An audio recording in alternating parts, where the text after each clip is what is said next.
Hello നമസ്കാരം. നിങ്ങൾക്ക് Rubik's cube എങ്ങനെ സോൾവ് ചെയ്യാമെന്ന് പറഞ്ഞു തരാം. ആദ്യം റൂബിക്സ് ക്യൂബിനെ കുറിച്ച് മനസ്സിലാക്കുക. ഇത് റൂബിക്സ് ക്യൂബിന്റെ അപ്പ് സൈഡാണ്. ഇത് റൂബിക്സ് ക്യൂബിന്റെ ഫ്രണ്ട് സൈഡ്. ഇത് റൂബിക്സ് ക്യൂബിന്റെ റൈറ്റ് സൈഡ്. ഇത് റൂബിക്സ് ക്യൂബിന്റെ ലെഫ്റ്റ് സൈഡ്. അതേപോലെ ഇത് ഇതിന്റെ ഡൗൺ സൈഡ്. നമ്മൾ ആദ്യം മനസ്സിലാക്കേണ്ട കുറച്ച് റൊട്ടേഷൻസ് എങ്ങനെയാണെന്ന് മനസ്സിലാക്കാം. അപ്പം നമ്മൾ ഈ റൂബിക്സ് ക്യൂബിന്റെ ഫ്രണ്ട് എന്ന് പറഞ്ഞാൽ ഫ്രണ്ടിന്റെ ഒരു ക്ലോക്ക് വൈസ് റൊട്ടേഷൻ ചെയ്യണം, അതാണ് എഫ്. അതേപോലെ അതിന്റെ ആന്റി ക്ലോക്ക് വൈസ് ആണ് എഫ് ഐ, അത് എഫ് ഇൻ ഫ്രണ്ട് ഇൻവേഴ്സ് എന്ന് നമ്മൾ പറയും. അതേപോലെ തന്നെയാണ് അപ്പിന്റെ കാര്യങ്ങൾ.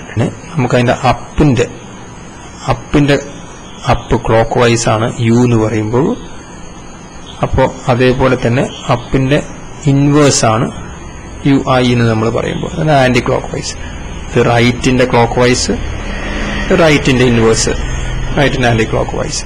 ഇത് ലെഫ്റ്റ്, അങ്ങനെ ലെഫ്റ്റിന്റെ ക്ലോക്ക് വൈസ് ഇങ്ങനെ, ലെഫ്റ്റിന്റെ ആന്റി ക്ലോക്ക് വൈസ്, ലെഫ്റ്റിന്റെ ഇൻവേഴ്സ് ഇങ്ങനെ. അങ്ങനെ തന്നെ അതിന്റെ ഡൗൺ സൈഡിന്റെ ക്ലോക്ക് വൈസ് ഇങ്ങനെ, ഡൗൺ സൈഡിന്റെ ആന്റി ക്ലോക്ക് വൈസ് ഇങ്ങനെ. അതാണ് ബേസിക് ആയിട്ടുള്ള നമ്മൾ പഠിക്കേണ്ട ഇത്രയും റൊട്ടേഷൻസ് ആണ് നമ്മൾ പഠിക്കാനുള്ളത്.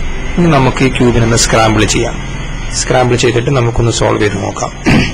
അപ്പം നമ്മൾ മനസ്സിലാക്കേണ്ടത് ഈ ക്യൂബിന്റെ ഇത് നമ്മളിപ്പോൾ കണ്ടല്ലോ, അതിൻ്റെ ഇത് വെള്ള സെന്ററാണ്. ഈ വെള്ള കംപ്ലീറ്റ് അത് വെള്ള തന്നെയായിരിക്കണം.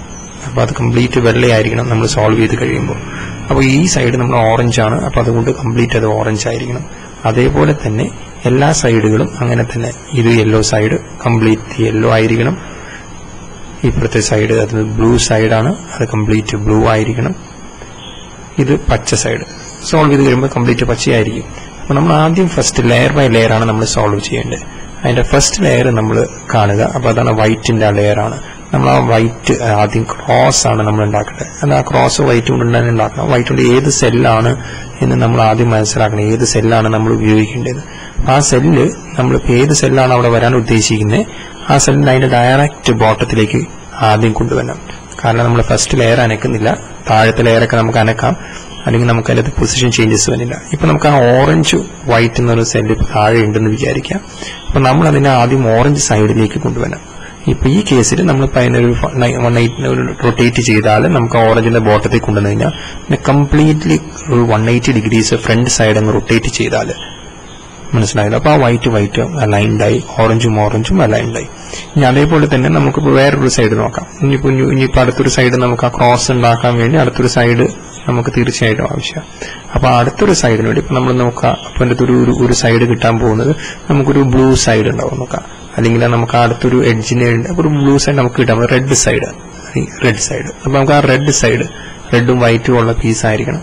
ആ റെഡും വൈറ്റുള്ള പീസിന് നമ്മൾ ആദ്യം റെഡ് സൈഡിലേക്ക്, റെഡ് സൈഡ് എന്ന് പറഞ്ഞാൽ റെഡിന്റെ ആ റൂബിക്സ് ക്യൂബിന്റെ റെഡ് ഫില്ല് ചെയ്യാവുന്ന സൈഡിലേക്ക് അത് കൊണ്ടുവന്നു. അവിടെ കൊണ്ടുവന്നതിന് ശേഷം നമ്മൾ നേരത്തെ ചെയ്ത പോലെ 180 ഡിഗ്രീസ് ഒന്നും കൂടി ഒന്ന് റൊട്ടേറ്റ് ചെയ്യാം. ആ റൊട്ടേറ്റ് ചെയ്യുമ്പോൾ അത് മേൽഭാഗത്തേക്ക് വരും. അത് മേൽഭാഗത്തേക്ക് വരുമ്പോൾ ഇപ്പോൾ അവിടെ ഒരു ചെറിയൊരു പ്രോബ്ലം ഉള്ളത്, അതിനെ ഫ്ലിപ്പ് ചെയ്യണം. അപ്പോൾ ഫ്ലിപ്പ് ചെയ്യാനുള്ള ഫോർമുല ഫസ്റ്റ് പഠിച്ചേക്കാം. ഫ്രണ്ട് ഇൻവേഴ്സ്, അപ്പ്, പിന്നെ ലെഫ്റ്റ് ഇൻവേഴ്സ്, പിന്നെ അപ്പ് ഇൻവേഴ്സ്. ആ ഒരു ഫോർമുല അപ്ലൈ ചെയ്താൽ എപ്പോഴും നമുക്ക് ആ ഫ്ലിപ്പിംഗ് നടത്താൻ പറ്റും. ആ ഒരു സൈഡ് ഇപ്പോൾ റെഡിന്റെ നമ്മൾ ചെയ്തു, അതേപോലെ നമ്മൾ ഏത് സൈഡിൽ നമുക്ക് ഫ്ലിപ്പ് ചെയ്യേണ്ട അവസരം വരാണെങ്കിൽ നമുക്ക് അങ്ങനെ ചെയ്യാൻ പറ്റും. നമ്മൾ ആ ബ്ലൂവിന്റെ സൈഡ് നോക്കാം. ബ്ലൂ നമ്മൾ താഴെ കൊണ്ടുവന്നു, അതിന് 180 ഡിഗ്രീസ് തിരിച്ചു. ഇനി അതിനെ ഒന്ന് ഫ്ലിപ്പ് ചെയ്യണം. വൈറ്റ് ആണ്, അന്ന് ഫ്ലിപ്പ് ചെയ്യണമെങ്കിൽ ആദ്യം ഫ്രണ്ട് ഇൻവേഴ്സ്, അപ്പ് തിരിക്കുക. അപ്പിനെ ക്ലോക്ക് വൈസ് ആണ് കേട്ടോ. അത് കഴിഞ്ഞിട്ട് ലെഫ്റ്റ് ഇൻവേഴ്സ് തിരിക്കാം. അത് കഴിഞ്ഞിട്ട് അപ്പ് ഇൻവേഴ്സും തിരിക്കാം. അപ്പൊ ആ ഫ്ലിപ്പിംഗ് നമുക്ക് കറക്റ്റ്. അപ്പൊ ആ ക്രോസ് നമുക്ക് അങ്ങനെ ബിൽഡ് ചെയ്യാൻ പറ്റും. ഈ ക്രോസ് നമ്മൾ ബിൽഡ് ചെയ്തതിന് ശേഷമാണ് നമ്മൾ അതിന്റെ കോർണേഴ്സ് നമ്മൾ ഫില്ല് ചെയ്യാൻ നോക്കുന്നത്. ആ കോർണേഴ്സ് നമുക്ക് ഫില്ല് ചെയ്യണമെന്നുണ്ടെങ്കിൽ ആദ്യം നമ്മൾ പിടിക്കുന്നതിന്റെ റൈറ്റ് കോർണറാണ് നമുക്ക് എപ്പോഴും ഫില്ല് ചെയ്യാൻ പറ്റുക. അപ്പൊ അതിന്റെ ഫില്ല് ചെയ്യേണ്ട സെല്ല് എപ്പോഴും അതിന്റെ നേരെ ബോട്ടത്തിലേക്ക് കൊണ്ടുവരാം. നമ്മൾ ആദ്യം വൈറ്റ് ഉള്ള ഒരു സെല്ല് കണ്ടുപിടിക്കുക. അപ്പൊ അതിൻ്റെ അകത്ത് വൈറ്റ് ഉണ്ട്, ഗ്രീൻ ഉണ്ട്, നമുക്ക് റെഡ് ഉണ്ട്. ആ വൈറ്റ് ഗ്രീൻ റെഡിന്റെ ആ ഒരു സെല്ല് നമ്മൾ എപ്പോഴും വൈറ്റ് ഗ്രീൻ കോർണറിലേക്കാണ് നമുക്ക് വേണ്ടത്. അപ്പൊ നമ്മൾ നോക്കേണ്ടത് വൈറ്റ് ഗ്രീൻ റെഡ് എപ്പോഴും വൈറ്റും ഗ്രീനും റെഡുമുള്ള ആ സ്ഥലത്തേക്ക് നമ്മൾ കൊണ്ടുവരാൻ നോക്കണം. അപ്പോൾ ഇവിടെ ഗ്രീനിന്റെ ഫേസ് ഇട്ടുണ്ട്, നമ്മളത് പതുക്കെ റൊട്ടേറ്റ് ചെയ്ത് ഗ്രീനിന്റെ അവിടെ കൊണ്ടുവന്നു. ഗ്രീനും ആവണം, അത് ഗ്രീൻ മാത്രമായ പോലെ ഗ്രീനും റെഡും ഉണ്ടാവണം അതിനകത്ത്, പ്ലസ് നമുക്ക് വൈറ്റും. നമ്മളിങ്ങനെ ഇരിക്കുന്ന അവസ്ഥയിൽ താഴത്തു നിന്ന് നമ്മൾ ഈ ഫോർമുല അപ്ലൈ ചെയ്യണം. അതായത് right inverse, down inverse, right down.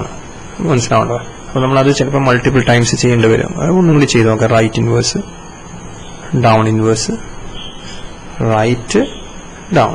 അതായത് അവസാനത്തെ രണ്ടും ക്ലോക്ക് വൈസ് ആണ്, ആദ്യം രണ്ടും ആന്റി ക്ലോക്ക് വൈസ് ആണ്. Right inverse, down inverse, right down, right inverse, down inverse, right down. ഇതാണ് നമ്മൾ കണ്ടിന്യൂസ് ആയിട്ട് ചെയ്യേണ്ടത്. ചിലപ്പോൾ 2, 3, 4, 5 പ്രാവശ്യം ചെയ്യുമ്പോഴേക്കും നമുക്ക് ആ അലൈൻമെന്റ്, നമ്മൾ ആ ഉദ്ദേശിച്ച സെല്ല്, താഴെ ഉണ്ടായിരുന്ന സെല്ല് കറക്റ്റ്ലി അലൈൻ ചെയ്ത് നമുക്ക് ഏറ്റവും മേളിലെ കോർണർ സെല്ലായിട്ട് നമുക്ക് കിട്ടും. പക്ഷേ നമുക്ക് ആദ്യം ഉണ്ടാക്കിയ ക്രോസുകൾക്ക് ചേഞ്ചസ് ഒന്നും ഇല്ലാതെ തന്നെ നമ്മൾ അത് കിട്ടും. അപ്പോൾ നമ്മൾ എപ്പോഴും മനസ്സിലാക്കണം, ആ ഫോർമുല കംപ്ലീറ്റ് ചെയ്യണം. Right inverse, down inverse, right down, അത് കംപ്ലീറ്റ് ചെയ്തിരിക്കണം കേട്ടോ. അങ്ങനെ നോക്കുമ്പോൾ പച്ചയും റെഡും.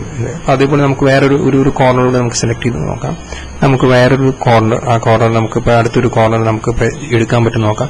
ആ ഗ്രീന്, ഓറഞ്ച്, വൈറ്റ്. അപ്പോൾ എപ്പോഴും ആ ഗ്രീനും ഓറഞ്ചും വൈറ്റിന്റെ ആ കോർണറിലേക്ക് നമ്മൾ എവിടെയാണ് ഫില്ല് ചെയ്യാൻ ഉദ്ദേശിക്കുന്നത് ആ കോർണറിലേക്ക് കൊണ്ടുവന്നിട്ട് ആ പഴയ ഫോർമുല അപ്ലൈ ചെയ്യുക.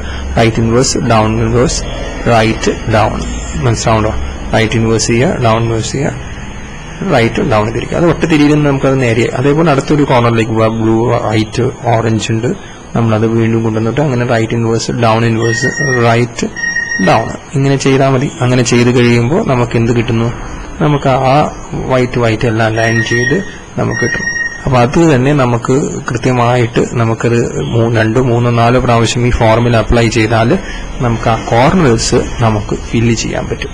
ഈ കോർണേഴ്സ് എല്ലാം ഫില്ല് ചെയ്ത് കഴിഞ്ഞാൽ നമുക്ക് അതിൻ്റെ അകത്തുള്ള ഫുൾ ബേസിക്കലി വൈറ്റ് ആയിരുന്നു നമ്മുടെ ആ ഫ്രണ്ട് സൈഡ്. നമുക്കിത് ചെയ്ത് കഴിയുന്തോറും നമുക്ക് ആ ഫ്രണ്ടിൽ ഫുൾ വൈറ്റ് ആയിട്ട് തന്നെ നമുക്കത് കിട്ടും. ഇപ്പോൾ ലാസ്റ്റ് ടേണിങ്ങിൽ നമുക്കിപ്പോൾ ആ വൈറ്റ് കിട്ടി, ഫുൾ വൈറ്റായി. പക്ഷെ നമ്മളപ്പോൾ അതിൻ്റെ കൂടെ തന്നെ നമുക്ക് 1-2 ഗുണം കൂടിയുണ്ട്. ആ വൈറ്റ് കിട്ടൽ മാത്രമല്ല, അതിൻ്റെ ഈച്ച് ആൻഡ് എവറി ആ ലെയർ കംപ്ലീറ്റ്ലി സോൾവ് ചെയ്തു. നീലയെല്ലാം നീലയായി, കണ്ടില്ലേ? അവരുടെ ടീ പോലും, ആ ഒരു ചെറിയ ടീ പോലും സെന്റർ നീലയായതുകൊണ്ട് അങ്ങനെ എല്ലാ സൈഡിന്റെയും നമ്മളതങ്ങനെ കൃത്യമായിട്ട് പച്ചയായിട്ട് ഫിൽ ചെയ്തു. കണ്ടോ? പച്ച കറക്റ്റായി. അങ്ങനെ ഓറഞ്ച് ആയിട്ട് തന്നെ കറക്റ്റായി. അപ്പൊ അതിങ്ങനെ കറക്റ്റ് സെല്ല് നമ്മൾ കണ്ടെത്തിയിട്ട് ഇങ്ങനെ റൊട്ടേറ്റ് ചെയ്താൽ മാത്രമേ ഇങ്ങനെ കറക്റ്റായിട്ട് കിട്ടുകയുള്ളൂ. ഇങ്ങനെ കിട്ടിയതിന് ശേഷം നമുക്ക് സെക്കൻഡ് ലെയർ ഫില്ല് ചെയ്യണം. ഈ സെക്കൻഡ് ലെയർ ഫില്ല് ചെയ്യാനായിട്ട് നമ്മൾ ഫസ്റ്റ് ലെയർ ആദ്യം ഉണ്ടാക്കിയത് ഇത്ര നേരം ടോപ്പ് ഇതായിരുന്നു. അതിന് നമ്മൾ അപ്സൈഡ് ഡൗൺ ആക്കണം. അതിനെ നേരെ താഴത്തേക്ക് കൊണ്ടുവരണം. ഇപ്പൊ അതാണ് ഇപ്പോഴത്തെ ഡൗൺ സൈഡ്. അപ്പൊ നമുക്ക് ഇനി വേണ്ടത് സെക്കൻഡ് ലെയർ നമുക്ക് ഫില്ല് ചെയ്യണം. ഈ സെക്കൻഡ് ലെയറിന് നമ്മൾ ആദ്യം ഒരു ചെറിയ ടീ, ഞാൻ നേരത്തെ കാണിച്ചു സെന്റർ സെല്ലുകൾ കൂട്ടി വരുന്ന ചെറിയ ടീ, ആ ടീന്നത് ഫുൾ ഒരു ടീയിലേക്ക് മാറ്റിയിടണം. ആ ഫുൾ ടീയിലേക്ക് മാറ്റണം. പക്ഷെ ആ ടീന്റെ മേളിലുള്ള സെല്ല് ഒരിക്കലും ആ സെന്റർ സെല്ല് അവിടെ യെല്ലോ ആണ്, ആ യെല്ലോ ആകരുത്. അല്ലാത്ത ഏത് സാധനവും വെച്ച് നമുക്ക്, ഏത് സെല്ലും വെച്ച് നമുക്ക് ടീ ഉണ്ടാക്കാം. ആ ടീ ഉണ്ടാക്കിയതിന് ശേഷം നമുക്ക് ആ ടീ സെല്ല് നോക്കാം. അത് ഓറഞ്ചാണ് അപ്പർ സൈഡ്, ആ ഓറഞ്ച് സൈഡിലേക്ക് കൊണ്ടുവരണം. അപ്പൊ അതായത് തന്നെ റൈറ്റ് സൈഡിലേക്ക് നമുക്ക് കൊണ്ടുവരണം. റൈറ്റ് സൈഡിലേക്ക് നമുക്ക് കൊണ്ടുവരണമെങ്കിലുള്ള ഫോർമുല നമ്മളൊന്ന് ശ്രദ്ധിച്ചോളൂ. ആദ്യം നമ്മൾ അപ്പ് തിരിക്കണം, അതിനുശേഷം നമ്മൾ റൈറ്റ് തിരിക്കണം, അതിനുശേഷം അപ്പ് ഇൻവേഴ്സ് തിരിക്കണം, റൈറ്റ് ഇൻവേഴ്സ് തിരിക്കണം, പിന്നെയും അപ്പ് ഇൻവേഴ്സ്, ഫ്രണ്ടിന്റെ പിന്നെ ഇൻവേഴ്സ്, അതിനുശേഷം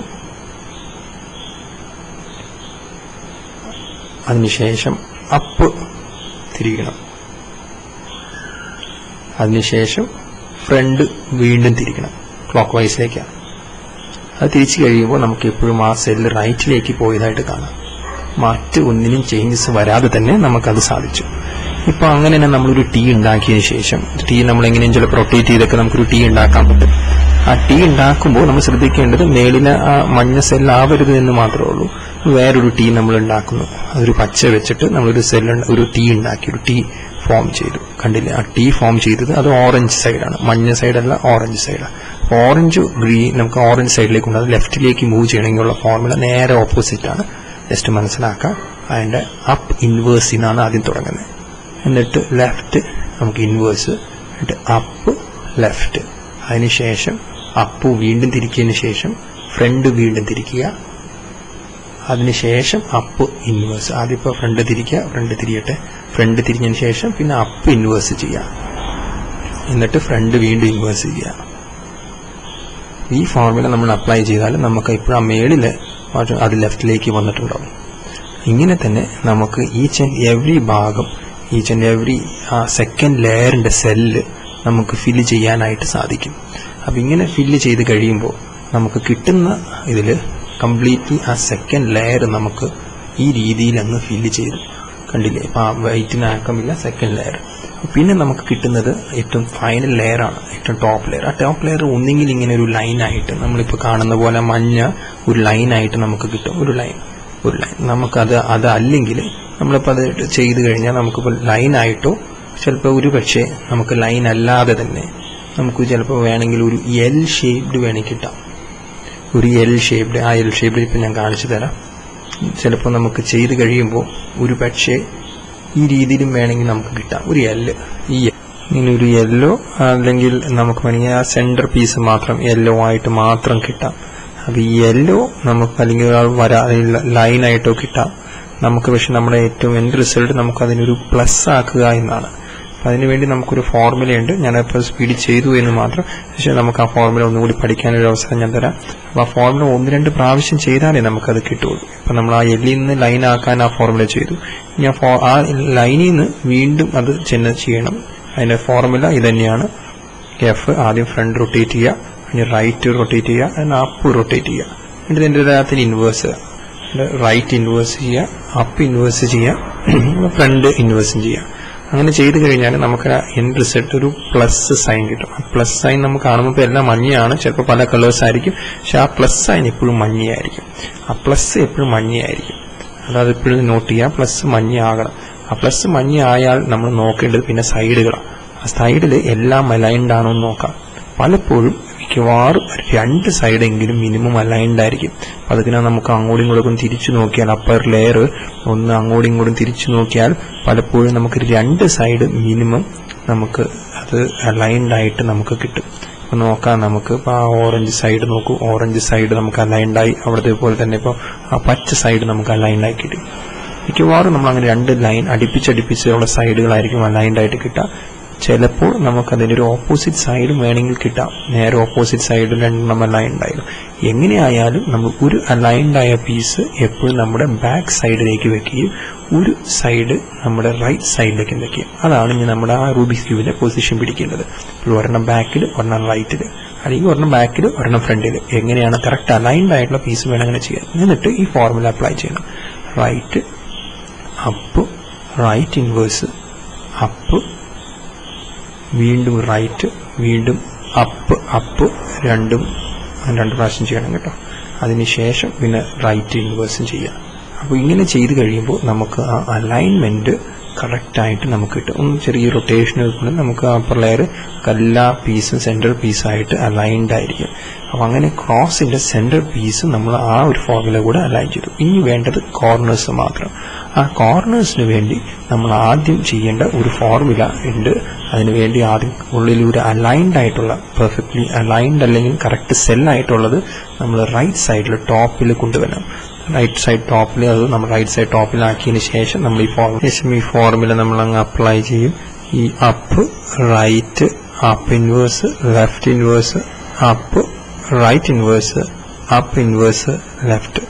ഞാനത് ഒന്നുകൂടി അത് ഒരു പ്രാവശ്യം കൂടി ചെയ്യേണ്ടി വരും. അപ്പോഴും നമ്മൾ ആ കോർണേഴ്സ് നമ്മൾ നോക്കാം. എന്നിട്ട് നമ്മൾ വീണ്ടും ആ ഫോർമുല ഒന്നും കൂടി ചെയ്താലേ നമുക്ക് മിക്കവാറും എല്ലാ കോർണർ സെല്ലുകളും നമുക്ക് കറക്റ്റ് സെല്ലായിട്ട് കിട്ടുള്ളൂ.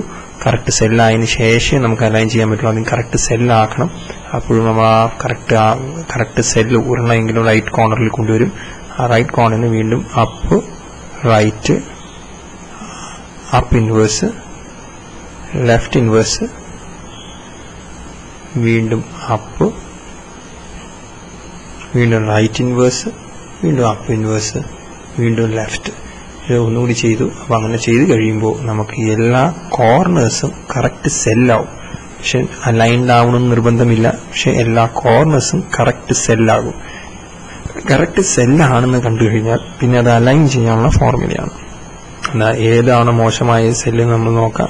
ഏതിനൊരു സെല്ലിനെ റൈറ്റ് അപ്പർ കോർണറിലേക്ക് കൊണ്ടുവരിക. എന്നിട്ട് പഴയ ഫോർമുല നമ്മൾ ചെയ്യുക. പഴയ ഫോർമുല എപ്പോഴും നമ്മൾ മനസ്സിൽ വെക്കുന്ന ഫോർമുലയാണ്. നമ്മൾ റൈറ്റിൻ്റെ right inverse, down inverse, up, right. അത് ചിലപ്പോൾ 3-4 വട്ടം നമ്മൾ ചെയ്താൽ നമുക്കത് കറക്റ്റ് അലൈൻഡ് ആയിട്ട് കിട്ടുള്ളൂ. നമ്മളത് 3-4 പ്രാവശ്യം ചെയ്യുക. Right inverse, down inverse, right down, right inverse, down inverse, right down. അതങ്ങനെ 2-3 പ്രാവശ്യം നമ്മൾ ചെയ്തു. 3-4 പ്രാവശ്യം ചെയ്ത് കഴിയുമ്പോൾ നമുക്ക് ആ കറക്റ്റായിട്ടുള്ള അലൈൻമെൻറ്റ് കിട്ടും. അത് ചെയ്തതിന് ശേഷം മെയിൻ ആയിട്ടുള്ളത് നമ്മൾ മനസ്സിലാക്കേണ്ടത് അപ്പർ ലെയറിന് നമ്മളൊരു റൊട്ടേഷൻ കൊടുക്കുന്നു. ഈ അപ്പർ ലെയറിന് കറക്റ്റായിട്ട് ഒരു റൊട്ടേഷൻ കൊടുത്തതിന് ശേഷം അടുത്ത മോശമായ സെല്ല് നോക്കണം. ഇതിനകത്ത് പച്ചയും കറക്റ്റ് സെല്ലാണ്, അപ്പോൾ ഇത് മോശമല്ല. അടുത്തൊരു റൊട്ടേഷനിൽ നമ്മൾ നോക്കുമ്പോൾ നമുക്ക് അതിൻ്റെ അകത്ത് ഒരു പച്ചയും ഒരു ഓറഞ്ച്, അത് മോശമായ സെല്ലാണ്. അതിനെ നമ്മൾ വീണ്ടും ഇങ്ങനെ തന്നെ വെച്ചിട്ട് right inverse, down inverse, right down, അത് വീണ്ടും ചെയ്യുന്നു. Right inverse, down inverse, right down. അങ്ങനെ 3-4 വട്ടം ചെയ്യുമ്പോഴെങ്കിലും നമുക്ക് ആ കറക്റ്റായിട്ടുള്ള ആ പൊസിഷൻ നമുക്ക് ആ ടോപ്പ് സെല്ലിൽ കിട്ടും. കാണുമ്പോൾ തന്നെ അറിയാം നമുക്കത് വർക്കൗട്ടായി. ഏകദേശം നമ്മളൊന്ന് വെറുതെ തിരിച്ചു നോക്കിയാൽ മതി, നമുക്ക് എല്ലാം കറക്റ്റായിട്ട് കിട്ടും. അങ്ങനെയാണ് നമുക്ക് ആ റൂബിക്സ് ക്യൂബ് സോൾവ് ചെയ്യേണ്ടത്. നമുക്കതൊരു 3-4 പ്രാവശ്യം ഇങ്ങനെ ചെയ്ത് കഴിയുമ്പോൾ നമുക്ക് വളരെ പ്രാക്ടീസ് ആയിരിക്കും. ഇത് റിമെമ്പർ ചെയ്യേണ്ട കാര്യമൊന്നുമില്ല, എല്ലാം ക്ലിയർ ആവും. ഓക്കെ.